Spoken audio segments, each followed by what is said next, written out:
Shalom, salam berjumpa kembali channel Get Money Ministry, tempat di mana kita dapat bertumbuh di dalam pembahasan firman Tuhan yang dikupas secara ekspositori. Sebelum kita mendengarkan penjelasan Evangelium di Minggu tanggal 29 Juni 2025, mari kita terlebih dahulu bersatu di dalam doa.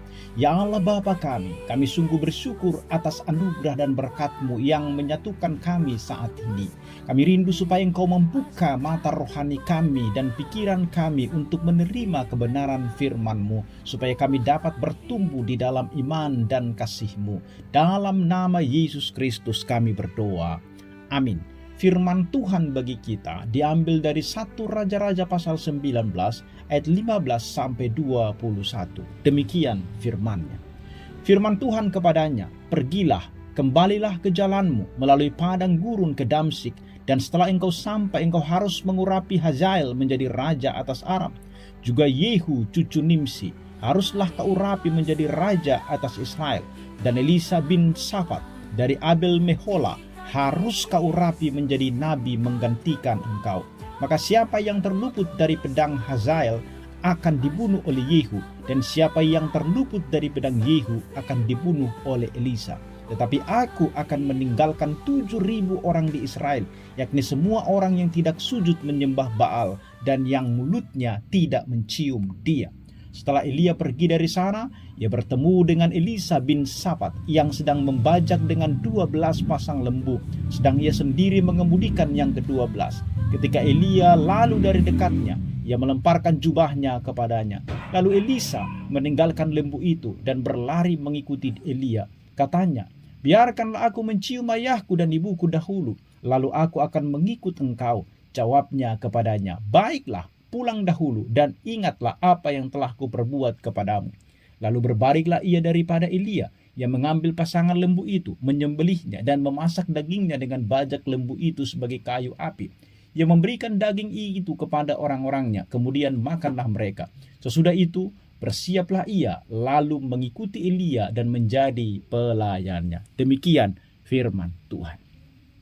Bapak Ibu Saudaraku yang dikasihi oleh Tuhan, di dalam kehidupan kita seringkali kita dihadapkan pada momen-momen yang mengubah arah hidup kita. Momen ketika Tuhan memanggil kita untuk meninggalkan zona nyaman hidup kita dan mengikuti rencananya yang jauh lebih besar.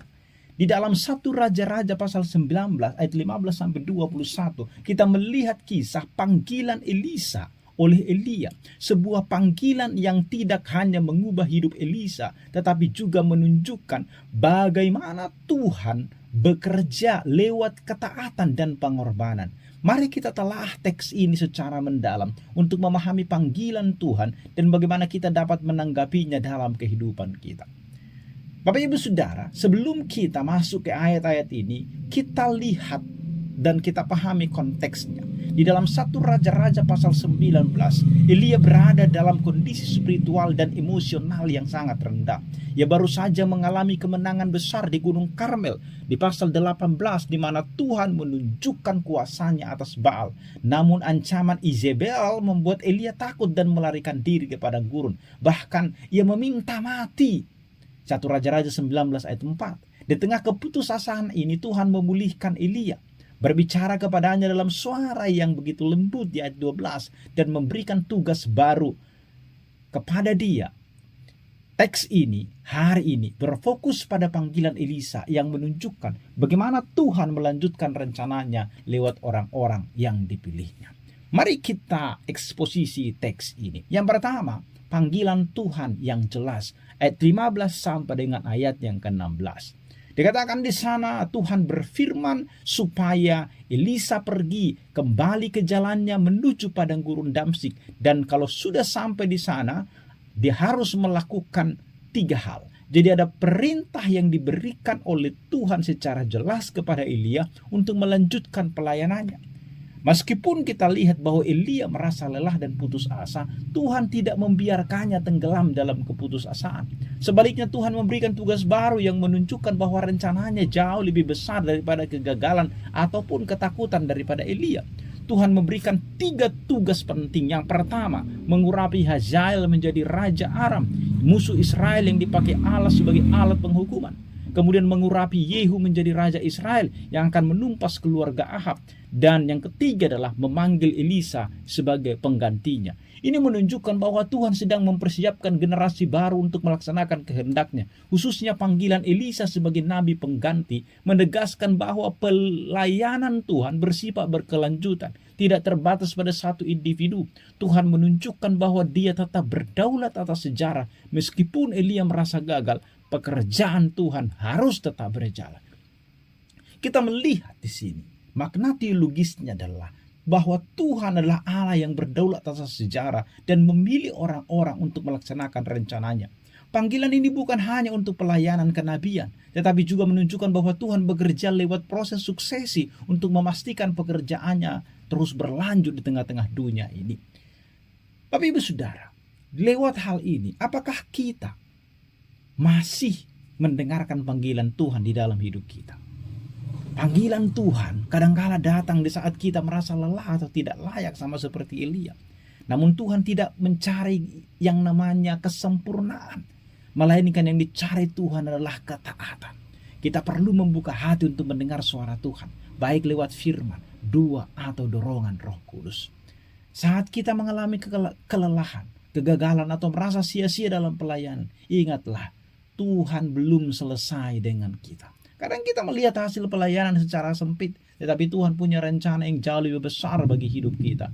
Tuhan yang memanggil kita, Dia juga akan menopang kita. Dan kalau Tuhan yang mau pelayanan itu ada, maka Tuhan juga bertanggung jawab atas pelayanan itu. Yang Tuhan inginkan dari kita adalah apakah kita taat kepada rencana Tuhan. Yang kedua, ketaatan Elisa dalam menanggapi panggilan. Ayat 19 sampai dengan ayatnya yang ke-20. Lalu pergilah Elia dari sana, dan ia mendapati Elisa bin Safat sedang membajak dengan 12 pasang lembu di depannya. Adegan ini sangat dramatis. Elisa sedang bekerja di ladang, membajak dengan 12 pasang lembu yang menunjukkan bahwa ia mungkin berasal dari keluarga yang cukup makmur, karena dia memiliki lembu itu 12 pasang, berarti 24. Ketika Elia melemparkan jubahnya ke atas Elisa, inilah tanda simbolis bahwa Elisa dipanggil untuk menjadi murid dan pengganti Elia. Jubah Nabi adalah lambang otoritas profetik, dan tindakan ini menandakan bahwa Tuhan telah memilih Elisa untuk pelayanan Nabi. Respon Elisa, lihatlah, begitu cepat. Yang meninggalkan lembunya, berlari mengikuti Elia, menunjukkan ketaatan dan kerelaan untuk mengikuti panggilan Tuhan. Walaupun dia kembali dan berkata cium dulu ayah dan ibunya. Tetapi kalau kita melihat secara khusus bahwa panggilan Tuhan yang seringkali datang secara tiba-tiba itu menuntut respon yang segera. Elisa tidak mempertanyakan panggilan ini, tetapi langsung bertindak, menunjukkan iman dan ketaatan. Ini mengingatkan kita pada panggilan Yesus kepada murid-muridnya. Dan kita lihat ketika Yesus mengajak murid-muridnya untuk bergabung dengan dia di dalam pelayanannya, mereka juga meninggalkan segalanya untuk mengikut dia. Orang-orang yang dulu sebagai nelayan, mereka meninggalkan pekerjaannya sebagai nelayan dan mengikut Yesus. Itu yang Tuhan inginkan, ketaatan dan kecepatan respon di dalam menanggapi perintah Tuhan atau kerinduan Tuhan atau panggilan Tuhan. Jadi panggilan Tuhan mungkin datang di tengah rutinitas hidup kita. Seperti saat Elisa sedang membaca, apakah kita cukup peka untuk mengenali tanda-tanda panggilan Tuhan? Dan ketika kita mendengarnya, apakah kita bersedia meninggalkan kenyamanan kita untuk mengikutinya? Yang terakhir, yang ketiga, Bapak Ibu Saudara, pengorbanan total untuk mengikut Tuhan. Ayat 20b sampai 21. Dan berkata, biarkanlah aku mencium ayah dan ibuku dahulu, baru aku akan mengikut engkau. Kata Elia kepadanya, pergilah, tetapi kembalilah, sebab lihat apa yang telah kuperbuat kepadamu. Lalu berpalinglah ia dari Elia, diambilnyalah sepasang lembu itu, disembelihnya, dan dengan memakai bajak dari lembu itu, dimasaknyalah daging, serta diberikannya kepada rekan-rekannya. Lalu mereka makan, kemudian bersiaplah ia, lalu mengikuti Elia dan melayani dia. Elisa meminta izin untuk berpamitan kepada keluarganya, sebuah permintaan yang wajar. Namun Elia tidak langsung menyetujui atau menolak, melainkan memberikan kebebasan kepada Elisa untuk memilih dengan pengingat akan pentingnya panggilan yang telah diberikan. Lihatlah apa yang telah kuperbuat kepadamu, kata Elia. Respon Elisa luar biasa. Ia tidak hanya meninggalkan pekerjaannya, tetapi juga menyembelih lembunya dan membakar bajaknya, menunjukkan bahwa dia tidak akan kembali di kehidupan lamanya. Tindakan ini adalah pengorbanan total, sebuah komitmen penuh untuk mengikuti panggilan Tuhan. Ia bahkan membagikan daging lembu kepada orang-orang, menunjukkan sikap kemurahan hati dan perayaan atas panggilan yang ia terima. Apa maknanya, Bapak Ibu Saudara? Pengorbanan Elisa mencerminkan prinsip bahwa mengikut Tuhan seringkali menuntut kita melepaskan hal-hal yang berharga di dalam kehidupan kita. Baik itu harta, karir, atau kenyamanan sekalipun. Tindakan membakar bajak menunjukkan bahwa Elisa menutup pintu untuk kembali kepada kehidupan lamanya. Sebuah langkah iman yang begitu radikal. Ini selaras dengan perkataan Yesus, setiap orang yang membajak sambil menoleh ke belakang, ia tidak layak untuk kerajaan Allah. Bapak Ibu Saudaraku yang terkasih, lembu dan bajak apa yang di dalam hidup kita yang perlu kita lepaskan untuk mengikut Tuhan sepenuhnya saat ini?